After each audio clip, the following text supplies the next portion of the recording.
नीट UG 2026 ची तयारी करणाऱ्या विद्यार्थ्यांसाठी स्वप्नवत कॉलेजेस कोणते असतील तर ते असतील संपूर्ण देशभरामध्ये जे काही सध्याच्या घडीला 20 एम्स कॉलेज आहेत त्या ठिकाणी ॲडमिशन घेण्याचं बऱ्याचशा विद्यार्थ्यांचं स्वप्न असतं। आजच्या व्हिडिओमध्ये आपण मागच्या 4 वर्षामध्ये एम्सचा कट ऑफ कॅटेगरी वाईज कशा प्रकारे राहिलेला आहे याविषयी डिटेल डिस्कशन पाहणार आहोत। त्याचबरोबर मागच्या वर्षी जे काही देशभरामध्ये सध्याच्या घडीला 20 एम्स आहेत त्याचा कॅटेगरी वाईज कट ऑफ संपूर्ण 20 एम्सचा तो कशा प्रकारे राहिलेला आहे याही विषयी डिटेल डिस्कशन घेणार आहोत। जर एखाद्या विद्यार्थ्याला एम्समध्ये ॲडमिशन मिळालं तर त्या ठिकाणी विद्यार्थ्यांना किती फीस आकारली जाते याही विषयी डिटेल इन्फॉर्मेशन आजच्या व्हिडिओमध्ये पाहणार आहोत। नमस्कार, मी अंकुश पाटील, तुम्ही पाहताय श्री छत्रपती अकॅडमी पुणेचं यूट्यूब चॅनल।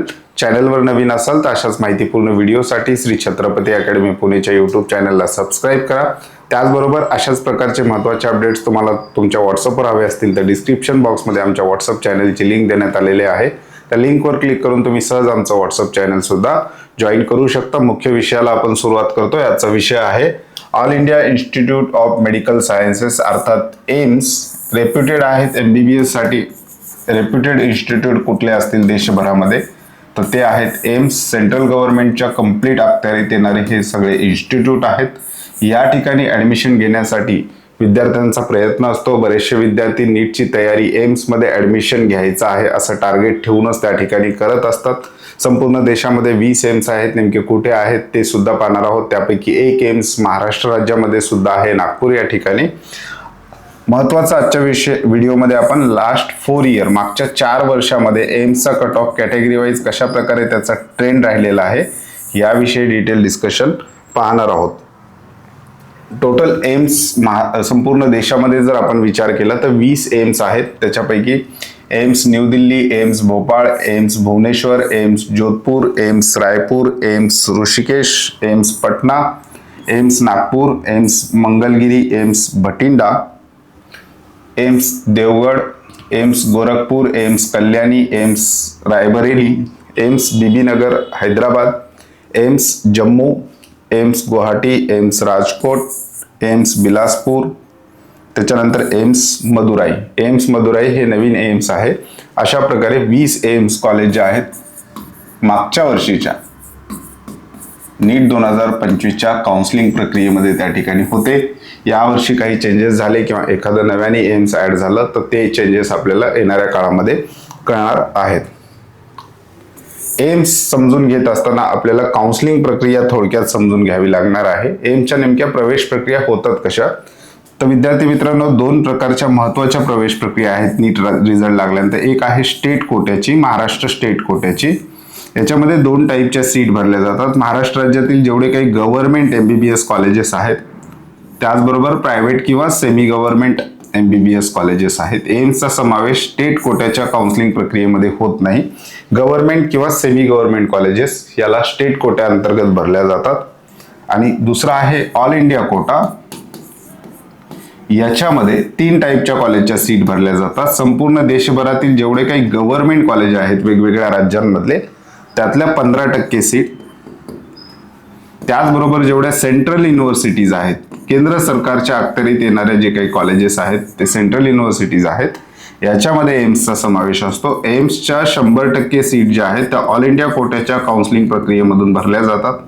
त्याच्यानंतर जिपमर आहेत 2, याच्या सुद्धा 100% सीट ज्या आहेत त्या ऑल इंडिया कोट्याच्या काउन्सिलिंग प्रक्रियेमधून भरल्या जातात। त्याच्यानंतर बनारस हिंदू युनिव्हर्सिटी आहे, अलीगढ मुस्लिम युनिव्हर्सिटी आहे। तर ह्या ज्या काही सेंट्रल युनिव्हर्सिटीज आहेत याच्या 100% सीट ऑल इंडिया कोट्याच्या काउन्सिलिंग प्रक्रियेमधून भरल्या जातात। आणि तिसरा प्रकार आहे डीम युनिव्हर्सिटी, प्रायव्हेट युनिव्हर्सिटी, याच्या सुद्धा 100% सीट ऑल इंडिया कोट्याच्या काउन्सिलिंग प्रक्रियेतून भरल्या जातात। म्हणजेच एम्समध्ये ॲडमिशन एखाद्या विद्यार्थ्याला घ्यायचं असेल तर नीटचा रिझल्ट लागल्यानंतर आपल्या रँक विद्यार्थ्यांनी पाहून मग ऑल इंडिया कोट्याची काउन्सिलिंग प्रक्रिया त्या विद्यार्थ्याला त्या ठिकाणी करावी लागते। समजा एखाद्या विद्यार्थ्याला एम्समध्ये ॲडमिशन मिळालं तर फीस अगदीच नगण्य आहे। या ठिकाणी तुम्ही पाहू शकता आपण एम्सची फीस या ठिकाणी पाहणार आहोत। एम्स न्यू दिल्लीची एक फीस स्ट्रक्चर आपण घेतलेलं आहे। Amount to be paid at the time of admission including hostel fees, hostel सहित 5,356 रुपये इतकी फीस एम्सला विद्यार्थ्यांना त्या ठिकाणी भरावी लागते। तुलनेने रेप्युटेड कॉलेज असतात, फीस सुद्धा कमी असतं। बऱ्याचशा विद्यार्थ्यांना फीस कमी असलेले कॉलेजेस सुद्धा टार्गेट ठेवतात, ते सुद्धा विद्यार्थी एम्सकडे एक पॉझिटिव्हली त्या ठिकाणी बघत असतात आणि त्या ठिकाणी विद्यार्थ्यांना मिळणाऱ्या सुविधा आहेत, त्याचबरोबर एक्सपर्ट फॅकल्टीज आहेत, त्या ठिकाणच्या लॅब्स आहेत, त्या ठिकाणचा पेशंट फ्लो आहे, त्या ठिकाणचा कॅम्पस आहे, ह्या सगळ्या गोष्टी एकदम रेप्युटेड जे काही स्टँडर्ड्स आहेत मेडिकल एज्युकेशनचे ते संपूर्ण स्टँडर्ड्स एम्समध्ये त्या ठिकाणी पूर्ण होताना आपल्याला पाहायला मिळतात. श्री छत्रपती अकॅडमी पुणेची नीट UG 2026ची पेड काउन्सिलिंग सर्व्हिस आम्ही सुरुवात केलेली आहे. याच्यामध्ये विद्यार्थी रजिस्टर्ड सुद्धा होत आहेत. तर या संपूर्ण कोर्सेसची काउन्सिलिंग प्रक्रिया आपण करतो. याच्यामध्ये विद्यार्थ्याचा फॉर्म भरण्यापासून तर विद्यार्थ्याची ऍडमिशन प्रक्रिया होण्यापर्यंत संपूर्ण गायडन्स आपण त्या ठिकाणी करत असतो.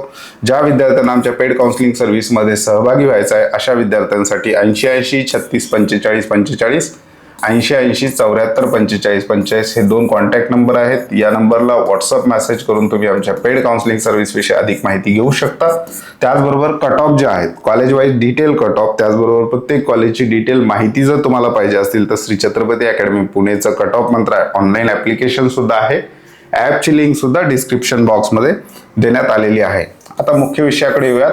एम्सचा कट ऑफ मागच्या 2022 ते 2025 कॅटेगरी वाईज कशा प्रकारे राहिलेला आहे. इथे सेंट्रल गव्हर्नमेंटची जी काही काउन्सिलिंग प्रक्रिया आहे ऑल इंडिया कोट्याची, या ठिकाणी 5च कॅटेगरी असतात. एक आहे जनरल किंवा त्याला आपण अनरिझर्व म्हणतो, OBC, EWS, SC, ST. महाराष्ट्रामध्ये 10 ते 11 कॅटेगरी आहेत, परंतु सेंट्रलला या 5च कॅटेगरी असलेल्या आपल्याला पाहायला मिळतात. नीटचा फॉर्म भरताना सुद्धा तुम्हाला ह्याच कॅटेगरी त्या ठिकाणी पाहायला मिळतात. जे विद्यार्थी महाराष्ट्र राज्यामध्ये विजे प्रवर्गात येतात किंवा NT प्रवर्गात येतात किंवा SBC प्रवर्गामध्ये येतात ते या ठिकाणी सेंट्रलला OBC मध्ये असतात. जे विद्यार्थी महाराष्ट्र राज्यामध्ये SABC प्रवर्गामध्ये आहेत म्हणजे मराठा आरक्षणांमध्ये आहेत असे विद्यार्थी एक तर त्यांच्याकडे सेंट्रलचं EWS सर्टिफिकेट असेल तर सेंट्रल EWS मधून किंवा नसेल तर ते विद्यार्थी जनरलमध्ये या ठिकाणी समाविष्ट होत असतात. त्यामुळं हे जे काही कॅटेगरी आहेत स्टेट मधल्या त्या सेंट्रलला दुसऱ्या कॅटेगरीमध्ये त्या ठिकाणी मर्ज होत असतात. त्यामुळं सेंट्रल गव्हर्नमेंटच्या काउन्सिलिंग प्रक्रियेमध्ये 5 महत्वाच्या कॅटेगरी असलेल्या आपल्याला पाहायला मिळतात. 2025, 24, 23 आणि 22 कशा प्रकारे राहिलेला आहे. ऑल इंडिया रँक तुम्ही या ठिकाणी पाहू शकता.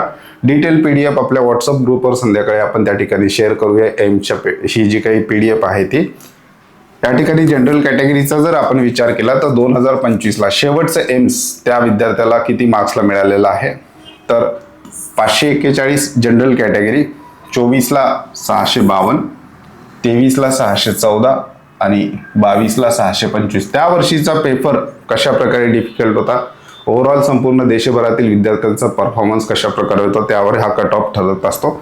या ठिकाणी ऑल इंडिया रँक सुद्धा तुम्ही त्या ठिकाणी पाहू शकता. जवळपास ऑल इंडिया रँक 11,000 ते इकडे आपण जर बघितलं तर 25,000च्या दरम्यान एम्स जनरल कॅटेगरीच्या विद्यार्थ्याला या ठिकाणी मिळालेला आहे. OBCचा जर विचार केला 2025ला 527, 24ला 675, 23ला 610, 22ला 615. जवळपास ओपनच्याच कॅटेगरीचा ऑल इंडिया रँक जो असतो तो सुद्धा OBCला सुद्धा मॅच होत असतो. EWSचा जर आपण विचार केला 25ला 536, 24ला 647, 23ला 645 आणि 2022ला 620. त्याच्यानंतर SC कॅटेगरी 2025ला 501, 2024ला 550, 2023ला 565, 2022ला 506. त्याच्यानंतर ST कॅटेगरी 2025ला 425, 2024ला 526, 2023ला 453, 2022ला 459. या ठिकाणी तुम्हाला लक्षात येईल की 2025चा पेपर हा खूप डिफिकल्ट होता, त्यामुळे जो काही कट ऑफ आहे तो कमी असलेला आपल्याला पाहायला मिळतो. 2024चा पेपर हा खूप इझी होता, त्यामुळे हा कट ऑफ या ठिकाणी वाढलेला आपल्याला पाहायला मिळतो. 2023चा पेपर थोडासा मॉडरेट होता, त्यामुळे हा कट ऑफ थोडासा इथे बॅलन्स असलेला आपल्याला पाहायला मिळतो.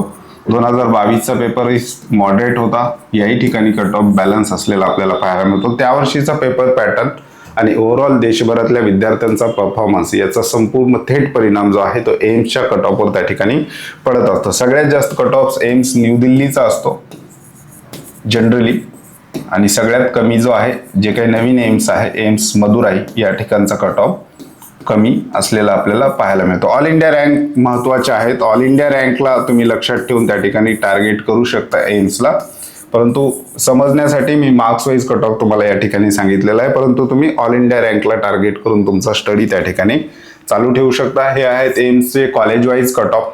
ह्याच्यामध्ये डिटेल आपण दिलेलं आहे, रँक किती होता, स्कोर किती आहे, ही संपूर्ण PDF तुम्हाला आमच्या ऑनलाईन ॲप्लिकेशनमध्ये किंवा व्हॉट्सअप ग्रुपमध्ये संध्याकाळपर्यंत आपण त्या ठिकाणी देणार आहोत. याच्यामध्ये महत्त्वाचं जे आहे एम्स नागपूर याचं थोडक्यात पाहूयात. Unreserved open category 604, OBC 598, EWS 592, SC 559, ST 542, अशा प्रकारे एम्स नागपूरचा कट ऑफ या ठिकाणी राहिलेला आहे. डिटेल PDF तुम्ही त्या ठिकाणी नंतर पाहू शकता. पेड काउन्सिलिंगमध्ये सहभागी व्हायचं असेल तर हे कॉन्टॅक्ट नंबर आहेत. अशाच प्रकारचे अपडेट्स व्हॉट्सअपवर हवे असतील तर डिस्क्रिप्शन बॉक्समध्ये व्हॉट्सअप चॅनलची सुद्धा लिंक देण्यात आलेली आहे. तुर्तास आजच्या व्हिडिओमध्ये आपण इथेच थांबतोय. पुन्हा भेटूयात आणखी एका नव्या आणि माहितीपूर्ण व्हिडिओमध्ये. धन्यवाद.